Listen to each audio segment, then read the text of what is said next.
So just like Dragon Ball Z Kakarot, Dragon Ball Sparking Zero also got an update on the Sparking Zero Season Pass Steam page. Now this is specifically on Steam. You probably won't see this on Xbox or PlayStation, but if you scroll down to the DLC section, you can actually see the intended release dates for the Dragon Ball Sparking Zero DLCs. And this is big because we were actually supposed to get DLC 2 basically like now. We should have been playing DLC 2 a while ago, but the date has been pushed back to April and June. Now, you could say that we got a DLC delay, which is very upsetting, but this is good because now we actually know the window of a DLC is supposed to release. The same with DLC 3, but I'm assuming just like the first, it's subject to change because they basically just moved this date to when we were supposed to get DLC 3. If this is entirely true, Sparking Zero was supposed to get its DLCs really, really quickly. So what went wrong? Why did DLCs get delayed? And this actually tells us a lot about, again, the DLC release windows of other games. But I want to talk about this. Let's go over this real quickly. Let's talk about everything DLC related to Sparking Zero, and then we'll worry more about the DLC release dates being pushed back. And I forgot to say hello, everyone. It's me again, Steedoj here, back on our Dragon Ball Sparking Zero video. And yeah, the DLC release dates, we can actually see them. I think that's quite shocking, for one, because, again, this could be subject to change, because they already changed it once. They could easily change it again. I'm shocked that Sparking Zero's DLC actually got delayed that hard. I know there was a lot of rumors for it coming out February or March, and I was even thinking, hey, you know, I believe you guys. But this confirms it. There was a lot of rumors that DLC 2 was supposed to come out March, and I even saw a lot of people saying that the DLC is delayed, the DLC is delayed, the DLC is delayed. Like when they were doing the Dramatic Showdown event stream. And I guess this kind of proves it, because no DLC release date when we got that teaser trailer, and this is the new date that's currently there. Now again, this isn't that bad. We're already like halfway through March, so waiting for April to see if it actually does drop in April is not that long of a wait. But this isn't a bad release window. This is just a few months. This is like what this isn't a big issue. What concerns me is DLC 3's release date, because I'm pretty sure something else was releasing in September, like the Kakarot DLC. I'm not sure. Like the Kakarot DLC was coming out in that same similar window. I think it was August to September. So I'm not sure if they'll probably push this one back, so Kakarot can get the screen light or the screen time it deserves, because you know Kakarot's a big single player game that a lot of people will be playing for like days before they eventually get like, you know, through the entire story, or before they get bored of all the DLC content. So I'm not sure if they'll push back DLC 3's release date, but let's talk about DLC 2. That's the more important one, because DLC 2 is the one that we're going to be getting next, and I think that is I think that's very important to focus on. You can even see it says in the Season Pass content that about this there'll be 20 playable characters. So far we got 11 from the first DLC pack. They do say more than 20 characters, so it's not just exactly 20. I want you guys to keep in mind.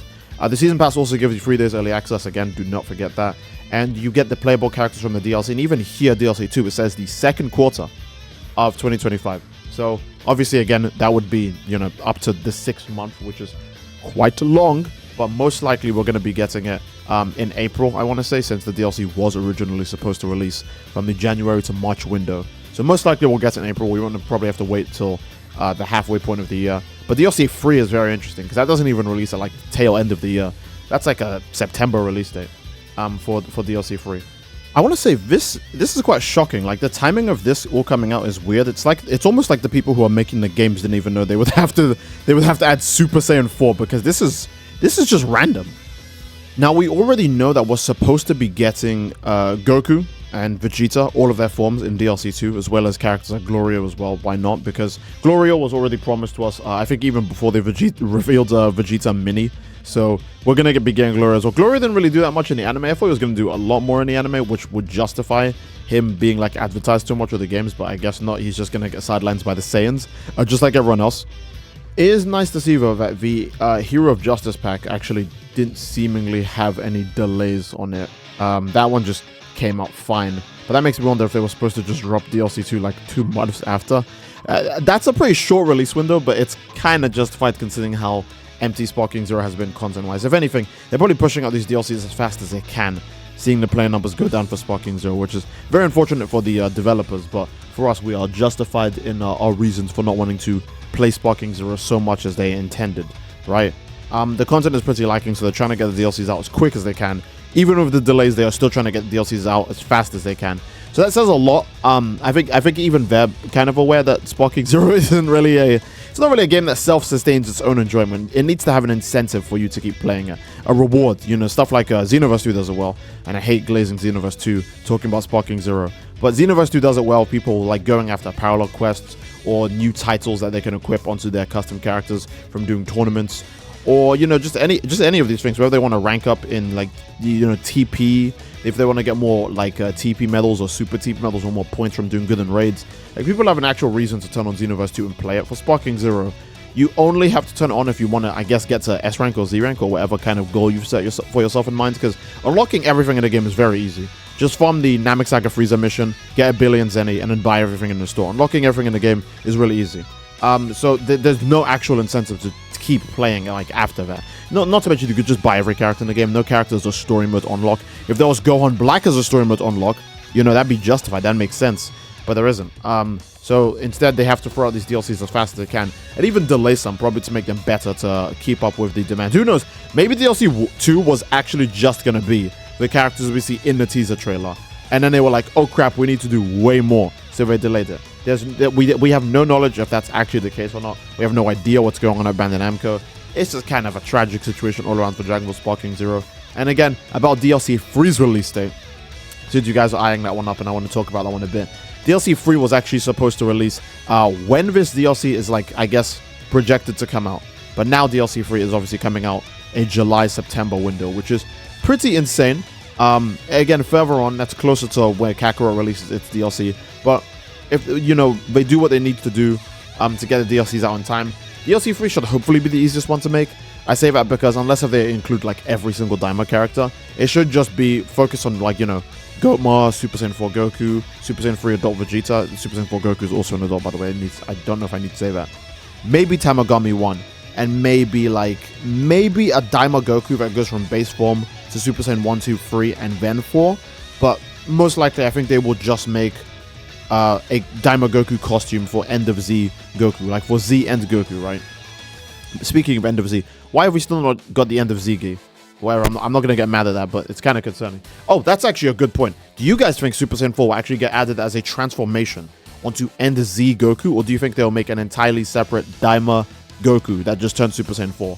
Or do you think that Super Saiyan 4 Daima Goku will just release as his own separate character? Kind of like Cell Max, where the character, is just a solo character. There's no transformations or anything.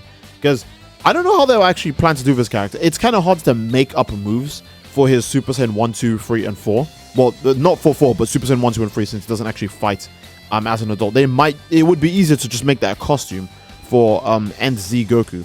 But that wouldn't justify just adding on slapping on an extra transformation on End Z Goku. It would make Super Saiyan 4 Daima Goku probably an 8 or a 9 DP character. 8 DP like GT Super Saiyan 4, and 9 DP if they want to give him 4 health bars and make him like crazy. Since he is the new strong transformation character, they'll probably make him 9 DP because that's the easiest way to market him, right? Make him 9 DP, make him have 4 health bars, make people actually want to play the character, because if they don't, then people are just going to go back to Ultra Instinct Goku and, just spam his charged Ki Blast until they beat all their opponents, or Super Saiyan 4 Gogeta and just use Wild Sense and his fully charged Shotgun Ki Blast to just melt health. They have to make an actual incentive for you to want to play these characters. It's not just that the characters are new. They have to make the characters like actually good enough to play too. That's something Xenoverse 2 actually still gets wrong. Xenoverse 2 will make characters that aren't fun to play, but they are new paid DLC characters. And if you know this, or if you watch the review or a YouTube video, you could just not buy that DLC and feel like guilt-free. And Sparking Zero probably doesn't want to make the same mistake as Xenoverse 2, as having many DLCs you can just ignore because they have extremely valueless content and characters that aren't really fun to play. That was a lot of yapping, but I think the yapping is pretty justified. I'm just saying my opinions and my thoughts on the Dragon Ball Sparking Zero DLCs, what they can do to improve things. Again, the DLC being delayed is quite a shocker to me. Seeing it actually just kind of confirmed here, it's something. But hey, at least we're still going to be getting the DLC. It's not like they're like, all right, we're canceling the DLCs, bye, go away. They're not going to do that. And again, like I've said, DLC 2, for people who keep asking, DLC 2 is obviously not just Super Saiyan Goku, Super Saiyan Vegeta, and Glorio. And, basic Vegeta, obviously, right? I'm sure it's going to have Super Saiyan 3 Kid Vegeta. I'm sure it's going to have maybe Super Saiyan 2 and 3 like Daima Goku. We'll just have to wait. And I really want Super Saiyan 4 Kid Goku to be in DLC Pack 2. Because making him compete with DLC Pack 3's Super Saiyan 4 Adult Goku doesn't really make sense to me. People are obviously going to pick the Adult Goku over the Kid one all the time. And a good way to sustain the hype is by having one of the Super Saiyan 4s be available in one DLC. And they have one be available in the other DLC. And that stops them from fighting each other for like screen time. Or for playability, Like Beast Gohan came out and everyone else ignored every other character that came on as DLC. Rightfully so, because it's a superhero DLC. You came most likely for Beast Gohan. But as someone who thinks Orange Piccolo is very good in this game, it's kind of shocking that I see no one playing him. Beast Gohan just overshadowed everything so hard because he's actually good and he's super popular. So hopefully the same applies to DAIMA Super Saiyan 4, where he's also good. Both of the DAIMA Super Saiyan 4s, kid and adult. I do hope they're both great. And then also, they're good. Either way, I think that is a pretty solid place to end the video. Again, you can only really see these dates on Steam, and then even then, you kind of need to use the Sparking Zero Season Pass to see them. So, again, if you guys want to get DLCs as early as possible, because I know the DLCs always release like 3 days early, even says so right here. The DLCs release 3 days early if you have the Season Pass. So you might as well get it if you want an extra chance at seeing one of these release dates come out earlier for you. So, yeah, I think that's a pretty good place to end it. Oh, you could even see another time for the DLCs. Second quarter, third quarter. There you go. So, I think that's a pretty good place to end it. I do hope you guys enjoyed it, and if you didn't, obviously, again, please leave a like on the video. Don't forget to subscribe, it greatly supports the channel. And leave a comment down below as to what you'd like to see next, amigos. I love you all, I hope you enjoyed it, and I'll see you all next time. Take care, and peace.